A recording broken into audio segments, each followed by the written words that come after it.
Welcome to It's Not You, It's Grief, a safe space to have candid conversations surrounding the many faces of grief. How do you handle the process while moving forward and ultimately getting back to living in the moment?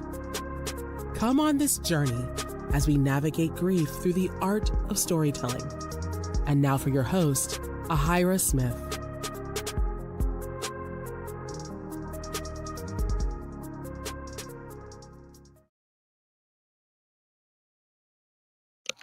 Hello, everyone, and welcome to another episode of It's Not You, It's Grief podcast. I am Ahira Smith, known as the Grief Mending Coach. Thank you all once again for joining me on another special conversation. So this month in particular is a month for a lot of reasons. A lot of different awareness months are happening obviously all year round, but this one in particular resonates twofold with me. So earlier we did an episode that was focusing on Suicide Prevention Awareness Month. And what a lot of people may not be aware of is that September is also known as Prostate Cancer Awareness Month. Now, I've had some family members, unfortunately, who have been diagnosed with prostate cancer, and some have even transitioned from the disease. And so I felt it was needed to have a conversation and to speak with those who might have gone through the diagnosis themselves, and to give information for those of us who are supporting our loved ones during this difficult time.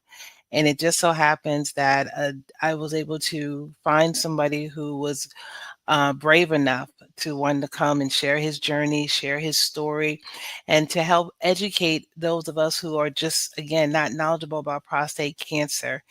And again, how I am finding these blessings, definitely the source is just bringing them to me, because I just put a message out there to see who would be willing to share their journey with me and with you on this podcast here. And this gentleman reached out to me recently and he said, I would love to come and talk with your audience. So I am looking forward to hearing his story. I'm looking forward to his gems and what he's going to share with all of us, and hopefully provide some additional support and knowledge for you to take back and share within your own community, in your own homes, and your households. And his bio is a lot. He has done great work. He has worked in direct marketing. He has also have done work within that of our armed service military families. So for those of us who have loved ones, or for anybody who is supporting our military, I salute you. I honor you. And so my guest happens to be the founder of Tidewater Wealth Solutions, and he currently serves as a CEO of Third Eye Insight, LLC. He is also the author of several books. One book is known as The 6 Laws of Success and Winning the Sales and Leadership Game, 12 Keys to Unlock Your Potential and Wealth. These books happen to be featured on Amazon, and they are books that are very solid guides to help navigate others in a system from all walks of life who want to achieve success. He has served 21 years in the United States Air Force, and he has earned his senior non-commissioned officer position, and he was promoted to Master Sergeant during that time.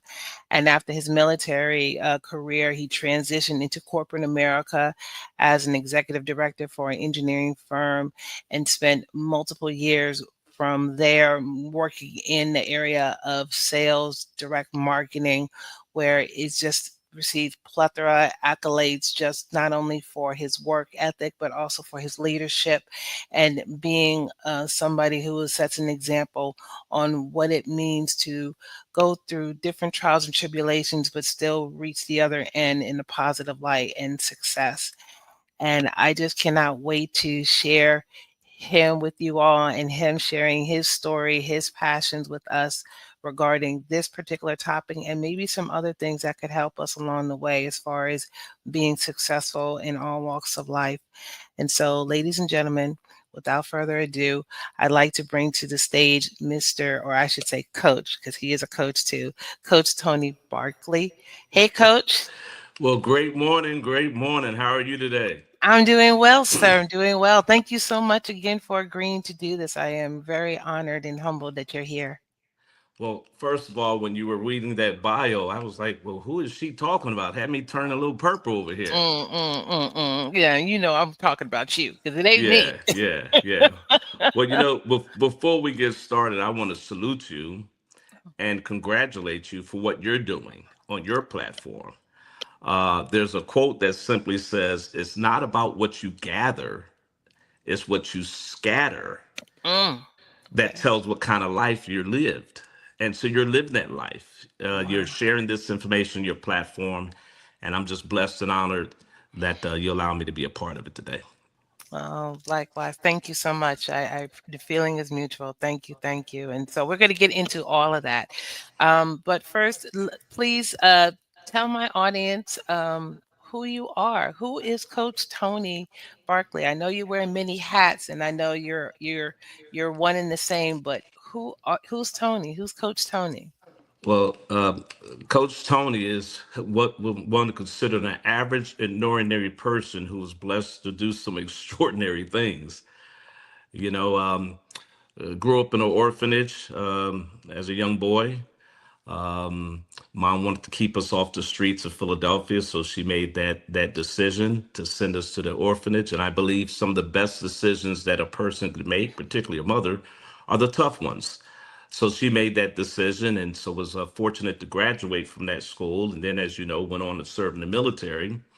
And then, after serving successfully in the military, got a corporate job, as most of us do, and got the corporate carrot, and everything was great. But then a recession hit. Mm, And you know what happens? Recession hits, we start losing things. And, I lost that job. And then I began to lose some very important things, so we think. Lost my house, called foreclosure, cars repossessed, really my dignity and pride. And mm, as you mentioned in the intro there, I was blessed to be introduced to a marketing company that was looking for people who wanted to do some great things. And so I had to be coachable. I had to do what they told me to do. I had to get licenses. I had to get training, all these things. And sure enough, I applied everything they told me, and I was blessed to go on and do some great things within those companies. And so, after achieving those levels of success, like yourself, I had a passion for helping people. I really had a passion for coaching, not particularly just in one industry, in that particular case, financial services. So, I went ahead and launched my personal development, business development coaching company. My wife and I were very, very blessed and successful in doing that for many years. And as we'll allude to later in the session today, that's when life started happening, particularly starting with my diagnosis. So again, it's been a plethora of a journey from there to here, and I believe that one would say the best is yet to come, but yet there's still work to do. understood. Understood. So we'll just go right into the conversation Absolutely. regarding why we're all here. And, we're not going to stay here, but we're going to start here. So There we go. there we go. So take us back when you were first learned about your diagnosis. What year was that? And what were your thoughts and emotions that came up for you? How did you begin to process them? Yeah. So as a veteran, we're taught, particularly when you have care, go get your numbers checked, okay? And so just your normal routine, going to get blood checked. And so thought nothing of it, go get my numbers checked, get the blood work done. And I'm sitting in my sunroom, and I remember the day just like it was today. I just vividly. The number shows up, VA healthcare. I answer the call. And I'm thinking they're reminding me of appointment. And it was a doctor. And as you know, doctors are very matter of fact. They have no filter from time to time. Mm, And she says to me, we are reviewing your blood numbers, and you have prostate cancer. And she began to talk about levels and my readings and what that steps are, but I didn't hear anything after she said I had prostate cancer. As a matter of fact, all I heard was, "Wah, wah, wah, wah, wah, wah, wah, wah, wah." And I asked her, I said, "Ma'am, would you be ever so kind to say that again? Because I didn't hear a word you just said." And now I'm really tuning in, and she repeated herself. "You have prostate cancer. The numbers were, I believe, 6.5, which is rather high at that time. And we need you to schedule an appointment with the urologist to come in and talk about the numbers and potential treatment." She said, "Okay, we're going to have someone give you a call and get that scheduled." Well, that was the end of the call. I hang up the phone, and what just happened? Did I really just hear what I think I heard? See, one day we're all going to get some sort of call. It don't matter if it's cancer, we're going to get some kind of call that we're not ready for. But at any rate, so immediately I went in prayer, and then I had to call my wife. And we had that discussion. And I think she was at a store somewhere, and she immediately came home, and we sat down and we talked for a while. So to go back to the initial question, how I felt was, as anyone would feel, shocked, confused, not even sure that she was accurate in her numbers. But yeah, it was a an emotional time right out the gate for that call. Absolutely. And without question, I believe that. Did you think about getting a second diagnosis? Or did you just feel like, okay, that's what the doctor said, it's got to be right? Did you go to get a second opinion or something, or you just took it as is? No, we did that, and it was confirmed. So then we went right back to the VA, to which, by the way, provides us with great care. Went Mhm, back to the VA mhm. to, in fact, start that conversation with the primary, and then in turn get referred out to the community for a specialist who handles those types of cancers. Okay. Okay. So at the time when you were diagnosed with this, how young were your children?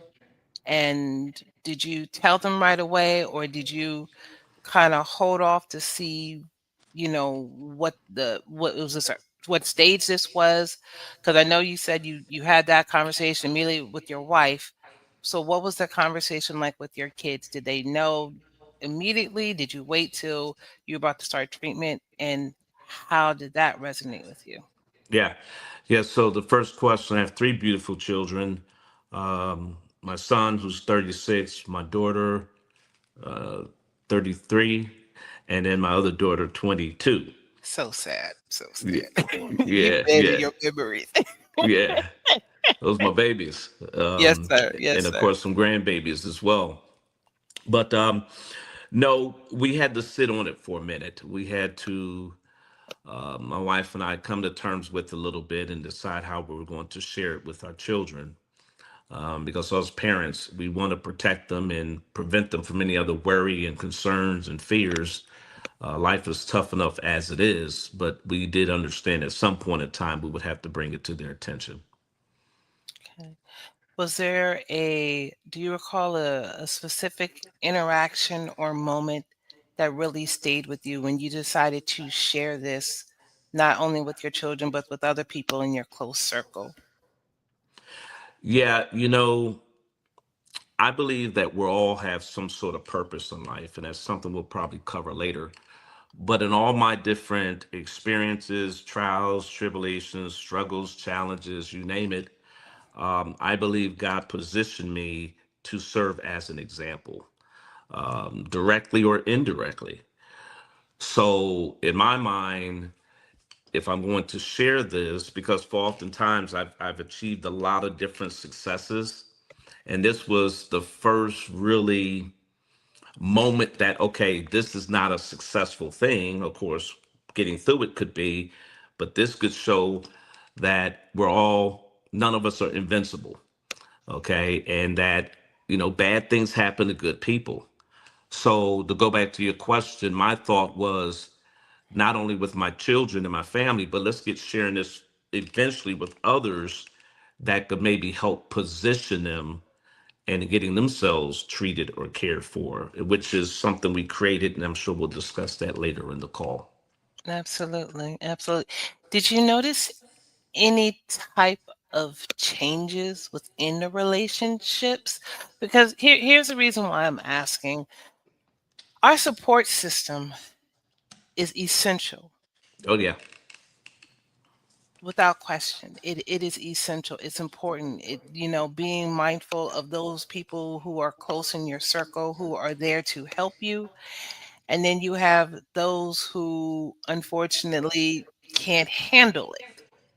And so that's why I really want to pay for folks to pay attention to their support system, because not everybody there is going to be able to support you in the way you would expect them to support you, or the way you would support them if it was the shoe was on the other foot. yeah, So absolutely. You'll have those family members or friends or circle who will support you. They're there for you. They're praying for you. They're checking in on you. All those things that we would come to expect. And then there's those who you would think would want to, but we need to understand that oftentimes they don't know how to. Oftentimes, they may be so wrapped up in it themselves and wrestling with it that they don't know what to say, or they don't know how to come through. And the person who's dealing with the cancer, they may need to be sensitive to that, or understanding that. It doesn't mean that that person doesn't care or they're not interested in your ailment or your sickness. It just simply means that perhaps they're not prepared to provide the level of support or any type of support that you may require and or need. But for those who are providing that support and that love and that attention, oftentimes that's enough to help you get through and to help compensate for those who were not able to. absolutely, absolutely. When you started receiving your treatment, can you take us back to the day when you first had, I mean, when you were diagnosed and now you decide you're trying to map out a plan of action how to deal with it? Did you have to go through chemo? Was it radiation? Was it a combination? And if you recall the first day or your first treatment, what was that for you? What was your thought process regarding that? Yeah, and I think this is going to be somewhat of the meat of some things we're going to talk about today. Um, we're talking about obviously your platforms providing grief counseling and support and help people get through, but also part of this conversation today is preventative. And so to go back to your question, my numbers were not at the very high end. So keep in mind, there's three typical ways that prostate cancer is treated, not in any one particular order. One is they remove the prostate, which mitigates the possibility of the cancer spreading throughout the rest of the body. The second is massive amounts and rounds of radiation directed to the prostate area, possibility of having some of the radiation go to other parts of your organs. And we know there could be some complications with that. And then there's this treatment called brachytherapy, which I'll go into in a second. So when we were diagnosed in November of 2022, they explained these three different options, and there was a fourth one, what they call the weight process, where it means no matter what your numbers are, you go wait it out and see if your numbers escalated. When I say your numbers, your PSA, that's how they rate the severity of your prostate cancer. So I elected to wait until I made a decision which one of the three I'll get. So in about September, October, we made the decision to do with brachytherapy. So keep in mind, we know one is removal, one is the heavy doses of radiation. I decided on brachytherapy. Now, brachytherapy is a form of radiation, but what's interesting, they're able to insert about 100 to 150 really tiny rice type looking radioactive seeds into your prostate, with the ideal intent that those radioactive seeds will emit the radiation around the prostate to kill the prostate cancer and a less chance of it spreading to other parts of your organ. Now, obviously, here's the clutch of this part. If in fact you are you're getting your test done and you are found that you have the prostate cancer early enough and your numbers are low enough, you could qualify for that type of treatment. But for most people, because they're not getting tested and they don't find this out until it's further in the stages, they unfortunately have to have a removal or the heavy doses of radiation. And so it was a brachytherapy that we went with. It was a in and out after 2 days procedure. And of course, there's some side effects and things you deal with after the procedure. But out of the three, I won't say any one of the best, but it's typically what's best for you and your situation. And of course, the person would have to talk to their doctor about that. Brachytherapy. And you know, it you were the first person to ever mention that type of therapy. Then is that something that has always been um available for regarding cancer, or is it just that particular prostate cancer? Because I never heard of that type of option before. I've heard of radiation, I've heard of chemo, I've heard of removing of the organ that's impacted by the cancer, but I've never, and of course the weight process, but I've never heard of that And option. and first of all, it's been around for a long time. Okay. Second of all, the reason why we don't hear about it is because, again, folks are not talking about it. We're going back to conversation. Right. And so, with that being said, it is an option. And so, if someone is dealing with prostate cancer, they want to have that conversation with their neurologist, their doctor. Hey, do I qualify? Can I get this type of procedure versus removal, which has more side effects and or a heavy doses of radiation. But again, that's a conversation that a person would need to have now that they know it exists. And by the way, I believe they also have brachytherapy for some forms of breast cancer, depending upon how far along they are. But again, less invasive, a little bit more effective in what it does in keeping the radiation right around that cancer part. But yeah, we were blessed to have that conversation and a phenomenal team at Wake Forest that was able to help me with that.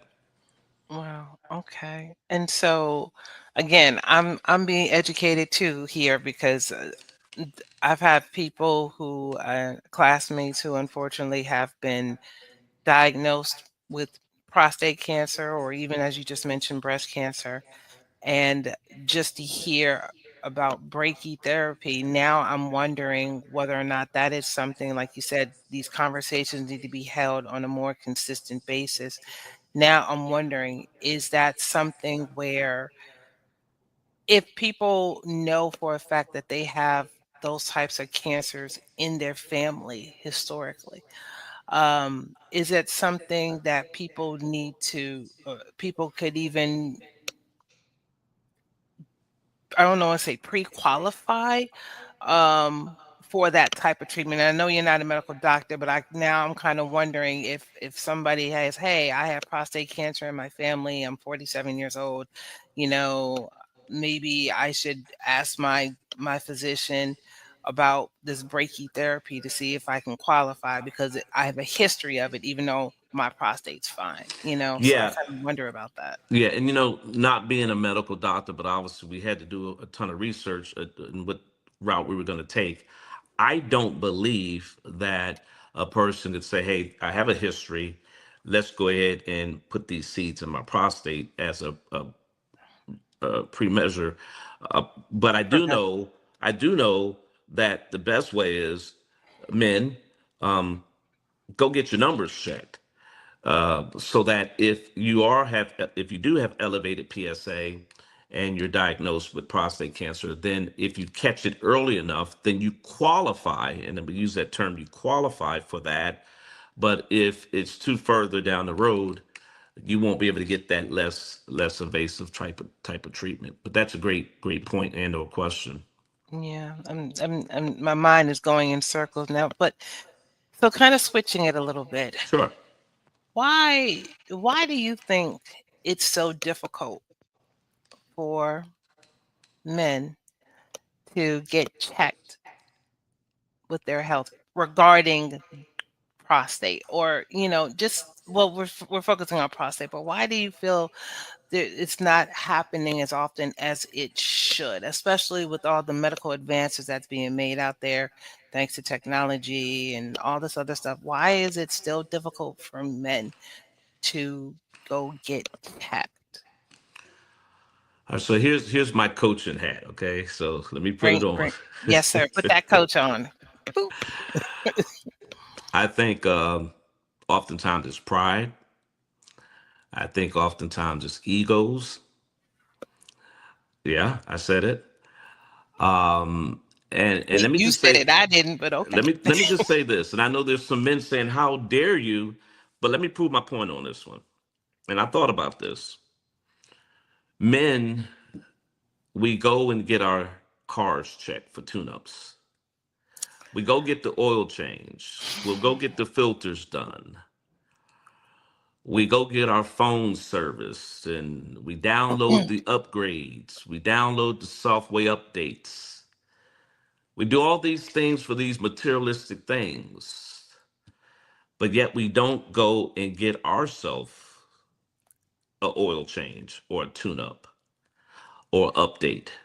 And so I had a conversation with a friend and I told him, I said, listen, if you have a problem going to get your numbers checked, and it's not just to see if you have prostate cancer, but when they take a vial or two of blood, they're going to find out if there's anything else going on that you probably need to know. And I said, now, if you don't want to go do that, but you'll do that for your car, and you have a wife and children, that's selfish. I said, because you are loved and you matter. You're loved by those family members and you matter. And by not doing that, and I said this to a friend, I'm not saying this to your your readers and listeners, maybe you need to give your wife and your kids to someone else because you're just not doing the right thing. See, a listener might say, "Oh, no, he didn't say that." But oftentimes we need to say things and do things to get people's attention. And this is what was done to me on my journey to success before cancer. One day I was desperately broke, and I told my leader I was working, and he said, "Hogwash, you're not working. I'm looking at the numbers on the computer, and you're not working. You're not selling. You're not producing. You're not earning income." He says, "I love your wife and your kids." He says, "If you don't go to work, and I know you're capable," he said to me, "this will be the last phone call you get from me." And he hung up. See, that was my coach. That was my mentor. And I knew he loved me, but it was called tough love.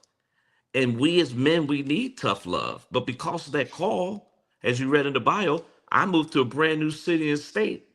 Didn't know one person. And 6 months later, we earned our first six figures, all documented. So we go back to the getting tested part. When I make that point, yes, we get updates, we get our oil changes, we do these things as men, we get our tires rotated, we do these things. We have to do it for ourselves, which ultimately do it for the people who love us. And if you don't have a wife and children, you have a mother. If you have a mother, you have a dad. If you don't have those, you have nieces and nephews. If you don't have those, you got a church. You got somebody that loves you and that you matter to. So that's part of our organization. We'll talk about later. Our tagline is you're loved, you're matter, you matter. Go get your numbers checked. Mm. Tough love. It, I- it had to come from you because it can't come from me. It can't come from me because again, I am not a man. I don't have prostate cancer, but like sometimes to hear from somebody who's been there, who's gone through it, who's still here, it does matter because you are proof that because of that, what's the best way? Because of that intentional on making sure you get checked on a regular basis. I mean, even though, in the military, you guys have to stay in certain health conditions, but there's just no reason why if you work at a job, you're paying all this money for insurance, health insurance, your business is paying for it or your company or whatever, and you don't get your annual done, there's just no excuse. There's just no excuse for it not to at least know something. Yeah, and I'm going to add to that. Let's assume some of your listeners and followers, if you will, are women. One of the things we do, and I've done in our businesses, and I've learned this, is reward and recognition. You know, when it comes to recognition and attention, men die for it and babies cry for it. Mm, And what I mean by that is, if in fact you're or a woman on this call listening and you have a family member who's a male, son, husband, partner, what have a reward program. Just say, listen, let's go get the numbers checked. Let's go just have some blood taken. And afterwards, we'll go out to your favorite restaurant, or I'll get a ticket to your ball game, or whatever it may be. And the guy might say, you know what? Wait, I'm gonna get a free meal out the deal. Oh, I'm gonna go to a ball game. Well, if that's what it's gonna take, that's what it's gonna take. It's okay. it's But so here, simple. come on now. It's But here's what happens. The guy's gonna say to his friends, "Yeah, my wife took me out to XYZ restaurant. I had a great time. We went out to a ball game. She brought me a new pair of sneakers." And the other guy's gonna say, "Man, I want that too." So he's gonna say to his wife, "Hey, honey, if I go get my numbers checked, can I get?" She's gonna say, "Absolutely." And see, because of you, that continues and that continues and that continues. Again, it's not about what we gather; it's what we scatter. So that might be an ideal, ladies, if you're listening in, that you could employ.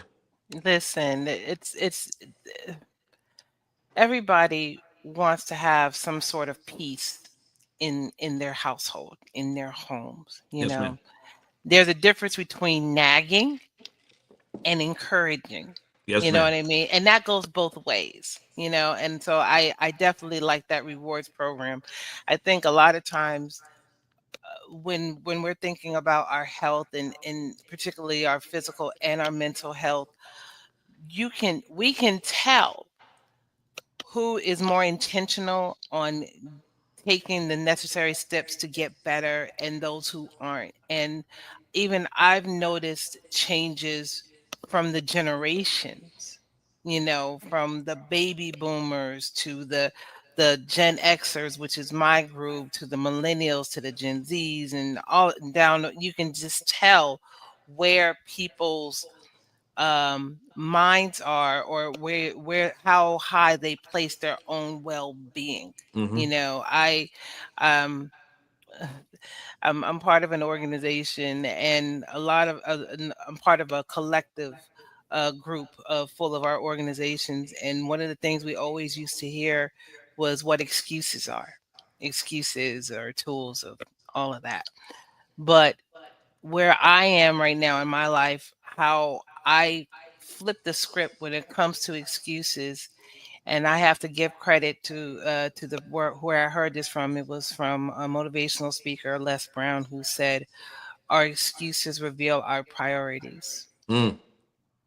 Mm. And so to me, Good. as soon as I had gotten a job within 48 hours, I was making my doctor's appointment. I'm like, I got to get this checked. So because because I didn't know my numbers, my own well-being. I'm like, look, I've been out work for a while. I need to know what's going on with my body, this, that, and the other. I'm getting older. And so I think it's really important that we start having these conversations more in a not as in a reactive manner, but definitely proactive, because there's a difference between being reactive and responding the Yeah. call. And Yeah. and what it sounds like, when you got that call, you responded, not reacted. So Yeah. kudos to you with that. Yeah. And the thing with prostate cancer is that there's typically there's no self tests, and B, there's typically no symptoms. Okay. So typically the only way to really know, unless you're far out in the different stages, is by getting that blood work done that will show your PSA. And unfortunately, it's the second leading cause of death with men. Mm. So yeah, it's something that we need to really, really, really take seriously. Absolutely. Now, if you don't mind me asking, is were you the first person in your family to be diagnosed with prostate cancer, or did you once you got this diagnosis, is that when you started doing the family history and be like, well, Uncle so and so had this, or great granddad? Is there anybody else in your family who also had it that you knew beforehand, or you didn't Yeah, find out till after? yeah. Okay. My older brother was diagnosed years prior.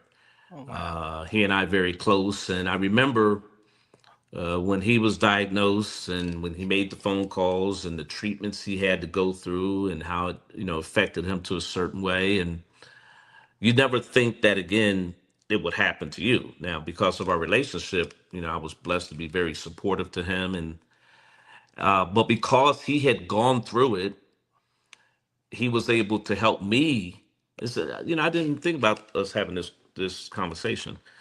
He was able to help me navigate through some of the mental emotional struggles that would be quite naturally when anybody has cancer. And so he was very instrumental. And we don't think that God gives us cancers in this case, but I believe he allowed things to happen for his glory. And so, with that being said, Bob had it, my brother had it, and then he was able to share some tips and suggestions with me. He also helped me with keeping it light. I remember him telling me certain things about having, I won't say having fun with it, but trying to find some sort of humor within it if you could. Mm. Not dark humor, but something just to help you kind of get through. And speaking of humor, this would be a good segue of a funny thing that happened. So we talk about brachytherapy, right? Hmm. And I explained how you have these seeds that they put about 120 of them into the prostate. Well, my follow-up visit, I go to see my neurosurgeon, and they in turn pull up on the screen the X-ray of all these seeds. Here was the most amazing thing to see all these seeds within the prostate area. And I'm feeling proud that they're in me doing the job. So I'm taking my phone and I'm taking pictures and taking pictures. And when I left the appointment, I send the pictures to my daughter and my wife and my mom and my aunts and my brother's wives, and look at these seeds. I'm excited. They're working. I'm gonna be healed. 30 seconds later, my daughter calls me, Dad, what's wrong with you? I said, what do you mean? Why did you send me this? Click. 30 seconds later, my wife calls. She says, Tony, who did you send this to? I said, well, I sent it to family. They need to see that this is great. She says, Tony, look at it. I looked at the x-ray again, and my private part.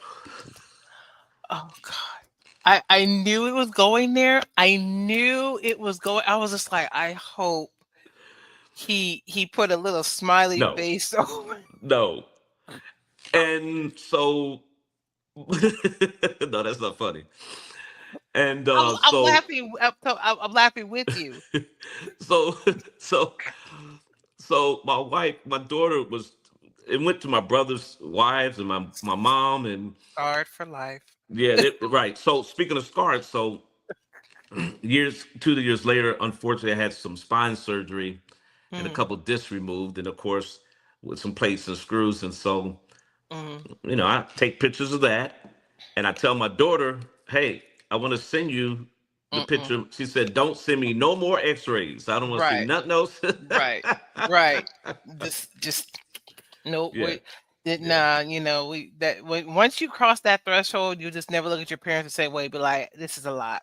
This yeah, I'm just gonna go to Starbucks and get me a frappuccino. I can't yeah, do this. I can't yeah, do this." So, but yeah, but you know what? Yeah, again, the fact that you can still see you can still have, like I said, a humor, like you were told, some humor, make light of the situation because it's so heavy already. Oh, it It's is. so heavy already, and once you go down that slippery slope, it it's not impossible to get out of it, but it takes a toll on you, Oh, it does. and then when you're trying to bring other people to stay up with you, you got to find the humor in it. So please, I appreciate you sharing that story. Don't share the post, don't show the picture. I appreciate it. Yeah, yeah, And yeah. No, I we'll know do we that.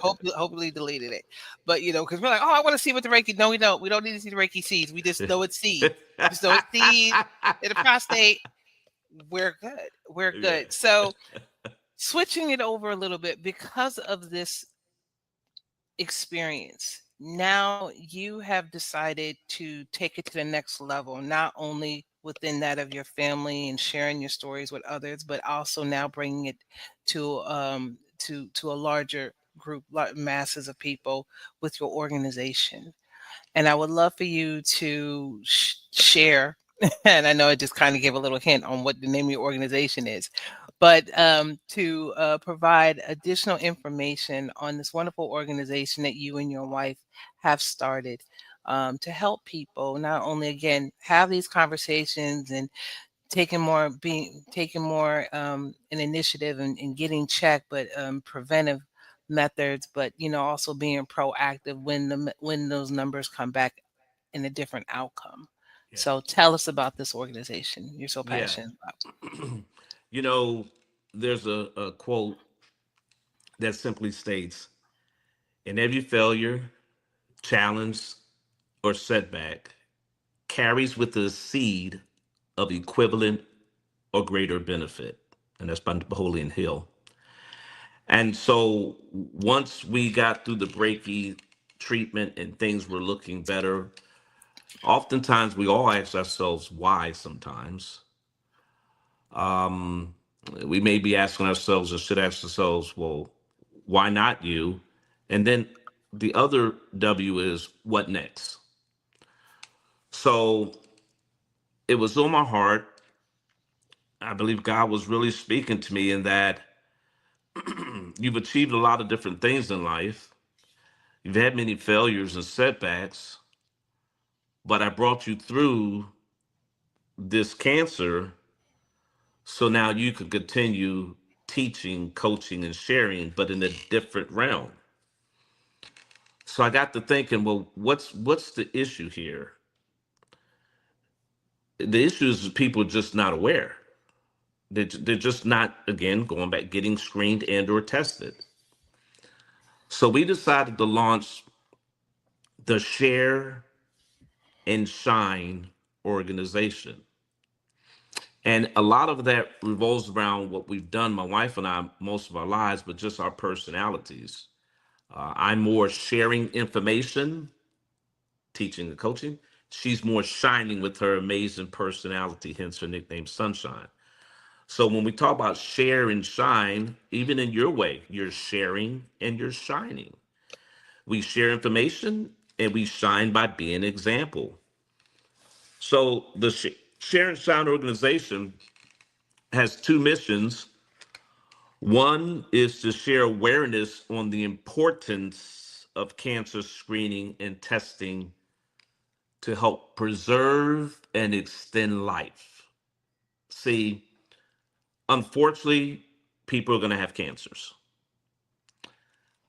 But if we catch it early, we help preserve and extend it. That's the message today. There's no cure for these cancers yet, but how do we preserve and extend life? One of the ways we do that is we catch it early. The second mission is shining the light on those in need of personal, professional, or financial resources towards a brighter future. Because oftentimes when people are diagnosed, depending upon what level they are, they're going to need some help. They're going to need some professional, financial resources. And so we've been blessed with experiences of financial services as a senior vice president and now owning Tidewater Wealth Solutions. We're blessed in being a personal development type of company. So we have these resources that we could share with the caregivers, the supporters of those with cancer, to include those who have cancer. And so our tagline is those that share, those that care are those who share. Proverbs 11:25 says, a generous person will prosper. Whoever refreshes others will be refreshed. So basically what we do is that we're constantly sharing the word. We have different events that we put on, um, biking events, walking events. We have our tables that we have set up in different parts of the country where we have our logo as our little share bear. If you go to our website, the Share and Shine Organization.org, the Share and Shine Organization.org, and maybe you can have this tagged on your Oh, information there. scrolling right there at the bottom. Boy, you are good. You'll read about how we came up with this logo.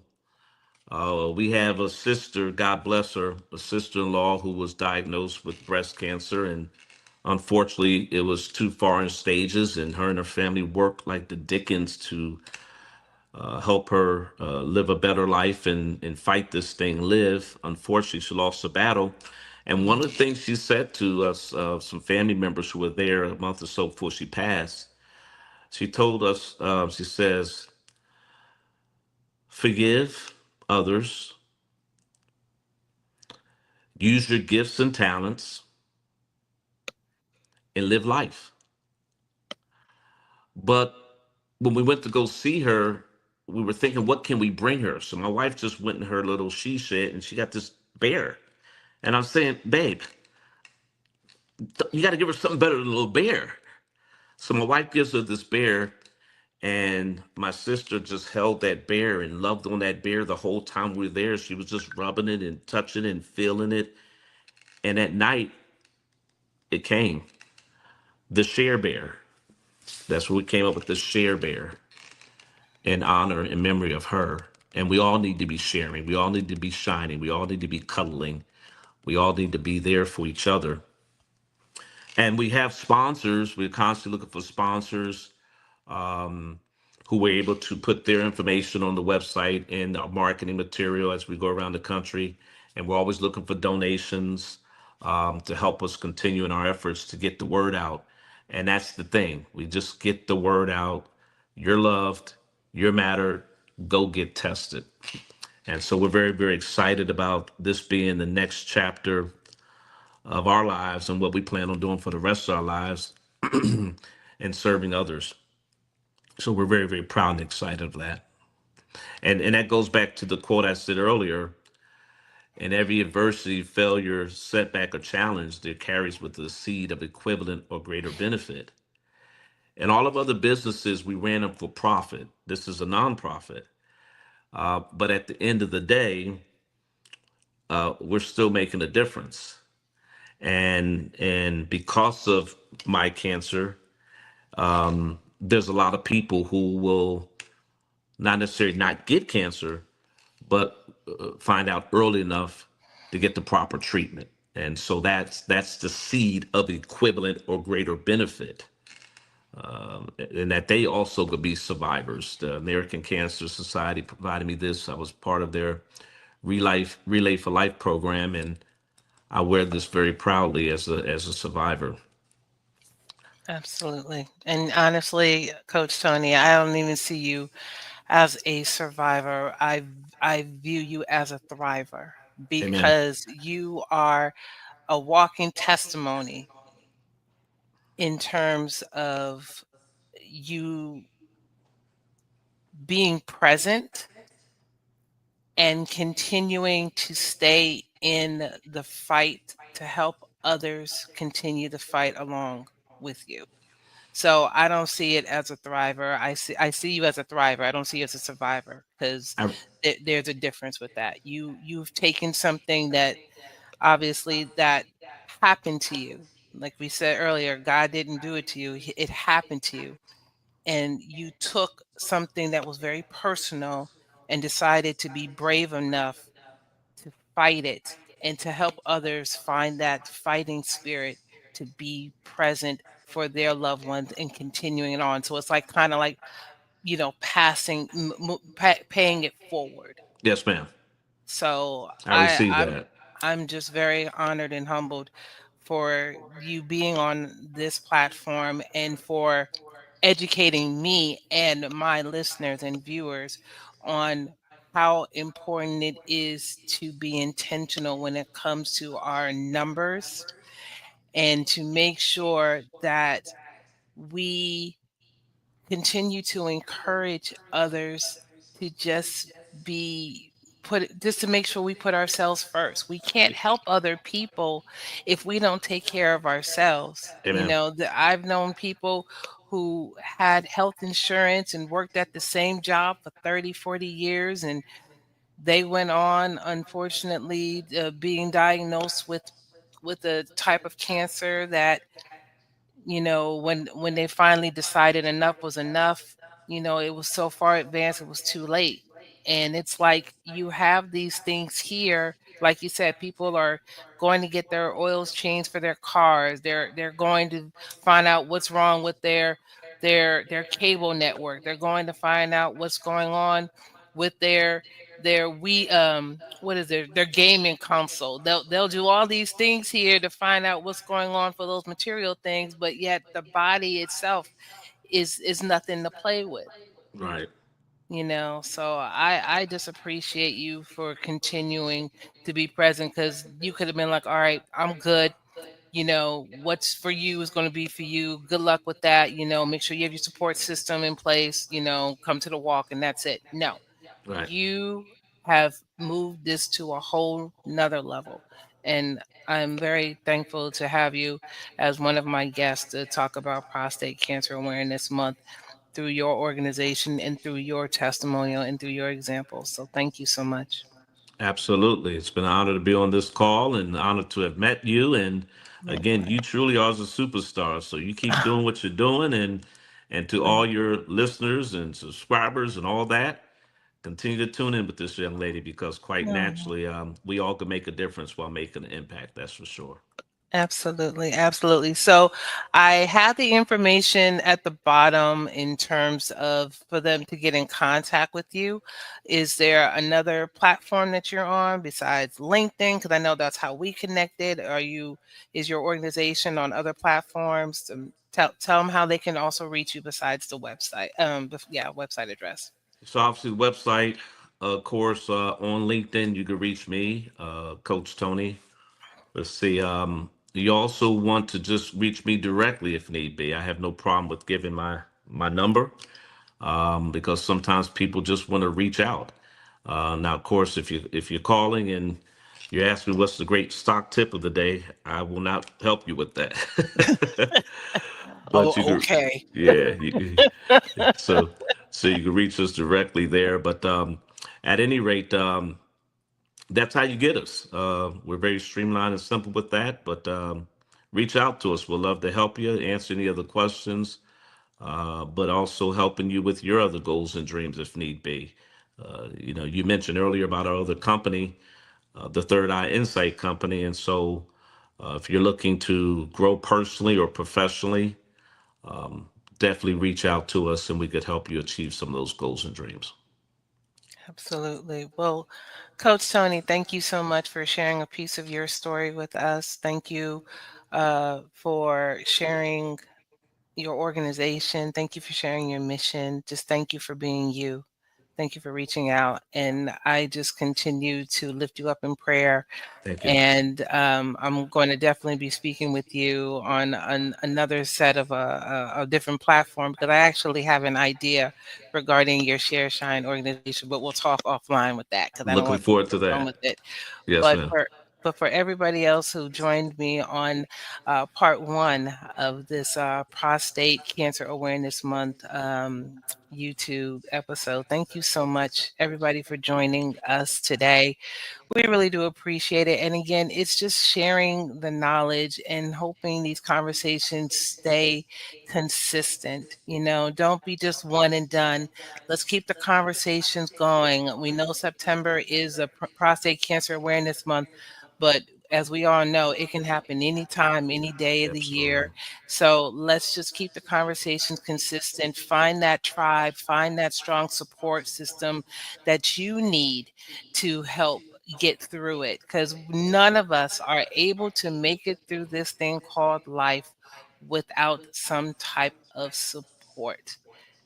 So have your foundation in your spiritual practice, whoever that is, that, make sure you are taking care of yourself. And then that way you take care of yourself, you'll be better for others. Absolutely.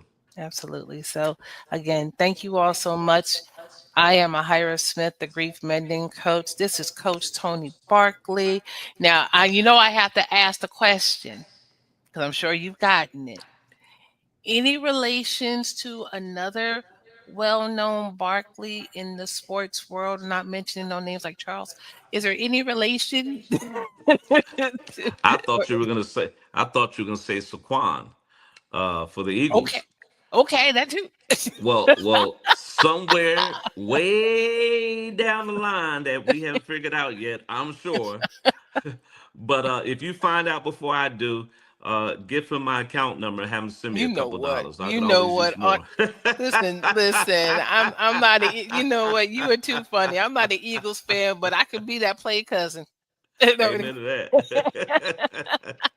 but okay, folks, take care of yourself. We'll see you the next time on It's Not You, It's Grief. I hope you all have a wonderful day, a wonderful week. Stay tuned, and we'll see you next time. Take care. Take care. See ya. Thank you for listening, being intentional, and sharing this moment with us. We at It's Not You, It's Grief deeply understand the many facets of grieving, and we want to make sure we can be here for you. Again, thank you for listening, and tune in again wherever you subscribe to podcasts. We look forward to seeing you next time. Be well.